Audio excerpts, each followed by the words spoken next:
You're watching the 50 States of AR-15 on Big Gunner 81.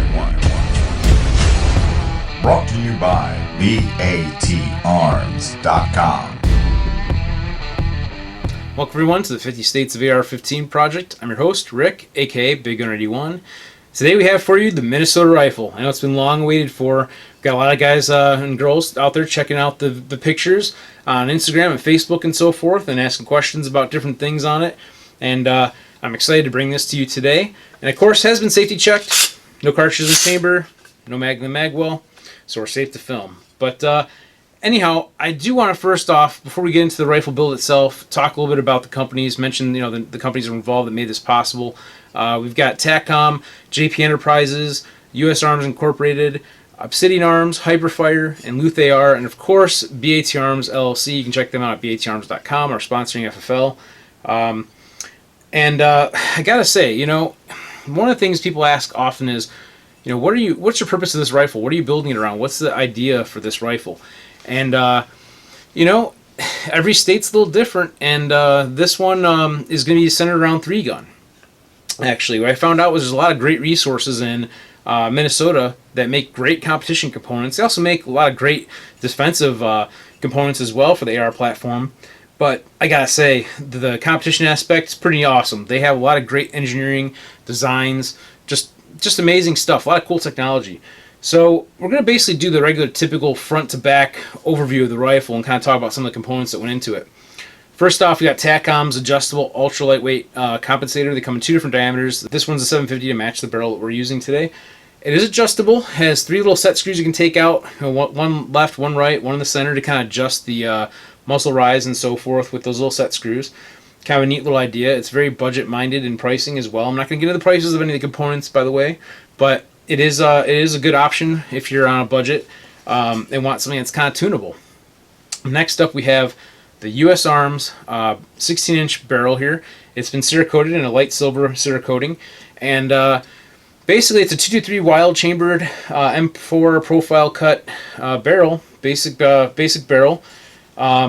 Pretty nice quality. Great people up there, by the way, and great facility. Next, we have a JP Enterprises handguard.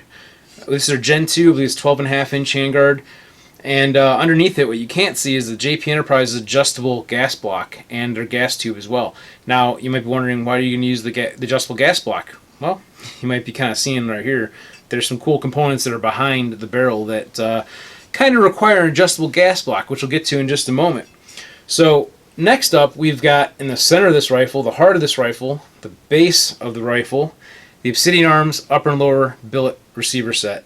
Very nice, nicely machined components, and it's done in a blue anodized hard coat finish, which is nice. I love the blue. You know it. You can probably see my competition rifle. Now, inside of the receivers, let's kind of talk a little about that. First, we'll kind of talk about the bottom. We have the Hiperfire ECL, the Eclipse trigger, in here, which is an adjustable trigger. Again, good for 3-gun. You can kind of tune your rifle to kind of how you want it. You can adjust the Hyper shoe here, which is basically where your finger rests on the trigger, up and down to kind of change the length of pull of the trigger, and also change a little bit of the weight of the pull of the trigger as well. On the inside of that, you can also change out the toggle springs on the trigger to kind of change up the trigger pull, the weight of the trigger pull, and things like that too. We also have, in addition to the Hiperfire trigger, the Eclipse, we have the Hyper Grip, which at the time of filming this wasn't even on the market yet. I don't know if it is even right now as of making this video, but it will be soon if it isn't already. And it's the Hyper Grip, and the cool thing about this is it changes the ergonomics a little bit and gives you a better trigger pull, puts your finger in a better position for your trigger pull. Asked Terry, the owner of Hiperfire, why is the grip so thick, kind of? And the response was, well, you can remove some material to kind of contour this grip to your hand. Kind of a cool concept. You can take out the Dremel, some sandpaper, you can sand it down and make it fit your hand just how you want it, just tailored to how you need it. Very amazing.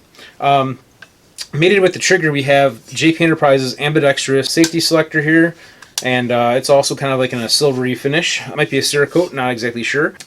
Also on the inside, we were talking about the recoil issues with the gas block and so forth. We've got one of the JP Enterprises LMOS, their low mass aluminum bolt carrier groups.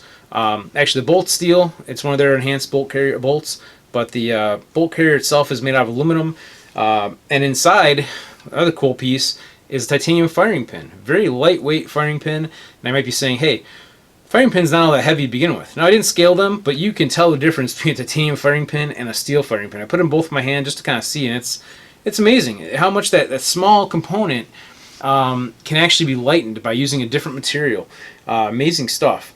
So, of course, we need the gas block for the bolt carrier group, but also, even more important, inside the buffer tube here, we have a Taccom ultra lightweight buffer system. It's basically a Delrin buffer that is a two-piece buffer. There's a piece that goes in the back and a piece that goes in the front of the spring. That cuts down the reciprocating mass as well. So we definitely need the gas block to kind of tune down the recoil impulse and so forth. So speaking of which, some of the other lower components we have on here were also from Obsidian arms, like the bolt release and the mag release and stuff like that. Back here, also very cool design, is the Luth-AR. It's the NBA 3 adjustable stock. It's their the carbine style stock that came out with not all that long ago. Now, one of the things that's interesting to mention about this stock that people may not notice, well, first off, it has adjustments. You can adjust the length of pull even more so than just adjusting the positioning on the buffer tube. And you also have a cheek riser on this particular model. But one of the cool things that people kind of miss a lot of times on this is this particular stock is designed to work with both mil-spec and commercial buffer tubes. Now you might be saying, well, how is that possible? Because it's going to fit like real funky and be loose on one and tight on the other and this kind of thing. Well, yeah, that's kind of true. I don't have the set screw totally tightened, so there's a little bit of movement, but not much. But they actually provide a set screw here on the left-hand side when the rifle's facing away from you. And what's really cool too is they thought of everything with these stocks. They have the wrench for the stock built into a little holder that's on the stock itself. So you have the wrench, so you can adjust that right there in the field, wherever you're at. You don't have to worry about trying to go find the little tiny Allen wrench to be able to take out that little bit of wiggle in your stock. You can pretty much set the stock right where you want it, tighten that set screw up, and take out all the play you want. Very neat design. Again, Luth-AR, they've been around for a while. The founder, if you watch the interview video, was Randy Luth, who actually started DPMS many, many years ago. And since then, started up the Luth-AR company, and they're making these awesome stocks. You'll see the other stocks, some of the other videos, and so forth. Last but not least, one thing we didn't mention was a charging handle. This is an Obsidian Arms standard charging handle. It is just a standard charging handle. Is it the best option for 3-gun? I'll be honest and say maybe not. The charging handle is perfectly awesome, works great, but with this particular rifle, if you notice, we don't have a rail all the way down the front, so we're definitely going to be putting something of an optic on here, whether it's a red dot or a 1:4, 1:6x optic. And in that case, especially with the adjustable optic, you're going to want to have something maybe to kind of grab onto, maybe even just adding a larger latch onto this rifle. So that's something we might change down the road. Maybe just add a latch onto this charging handle. Not sure, but yeah, that's pretty much the overview of this rifle build for Minnesota. Next up, we're going to be taking it out to the range, test firing it, and doing some tuning to it to get it kind of dialed in with the gas system and so forth. And we'll be doing a video on that as well coming up in the future. So hope you all enjoyed the Minnesota rifle build, and until next time, go out and have some fun shooting.